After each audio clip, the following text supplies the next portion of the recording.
Guys restaurant లో తినే మోమోస్ కంటే హోమ్ మేడ్ మోమోస్ టేస్ట్ ఎలా ఉంటుందో చూద్దాం. ఈ రోజు మేము home made Nepali style momos చేస్తున్నాం. ఫస్ట్ చికెన్ స్టఫింగ్ రెడీ చేసుకుందాం. ఇందులో చికెన్, క్యాబేజ్, సాల్ట్, కొంచెం టర్మరిక్, జీరా పౌడర్ మరియు కొన్ని స్పైసెస్ యాడ్ చేయాలి. సో బాగా మిక్స్ చేసేసి పక్కకు పెట్టేద్దాం. సో ఇప్పుడు మైదా పిండి తీసుకొని మంచిగా కలుపుకోవాలి చపాతి ముద్దలాగా. చిన్న చిన్న రౌండ్ బాల్స్ లాగా చేసుకొని ఇప్పుడు పూరి అంత సైజ్ ఒత్తుకోవాలి. And now the interesting part, మా నేపాలీ ఫ్రెండ్ ఒరిజినల్ స్టైల్లో మోమోస్ ఎలా ఫోల్డ్ చేయాలో చూపిస్తుంది. నేను ట్రై చేసా కానీ తను చేసినట్టు నాకు అస్సలు రావట్లేదు గాయస్.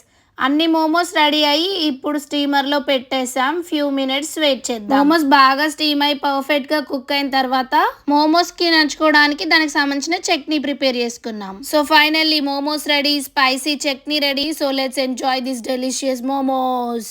వావ్, టేస్ట్ అయితే నెక్స్ట్ లెవెల్ ఉంది గాయస్. చాలా సాఫ్ట్ గా జ్యూసీగా ఉన్నాయి. చట్నీతో కలిపి తింటుంటే ఇంకా సూపర్. నిజం చెప్పాలంటే బయట టేస్ట్ కంటే ఇంట్లో చేసుకున్నవి చాలా బాగున్నాయి. నేను అసలు అనుకోలేదు ఇంత పర్ఫెక్ట్ టేస్ట్ వస్తుందని. శేఖర్ కూడా టేస్ట్ చేస్తుంటే చూడండి గాయస్, చాలా బాగున్నాయి అని చెప్తున్నాడు. ఇంట్లో వేసుకోవడం అయితే మేము ఫస్ట్ టైం. ఈ రెసిపీ నేర్పించిన నా నేపాలీ ఫ్రెండ్ కి బిగ్ థ్యాంక్ యూ. మీకు ఈ మోమోస్ రెసిపీ డీటెయిల్డ్ గా కావాలంటే కామెంట్ చేయండి. మళ్ళీ ఒక లాంగ్ వీడియోతో స్టెప్ బై స్టెప్ చూపిస్తా. వీడియో నచ్చితే please like, share and subscribe చేయండి. See you next video. Bye bye.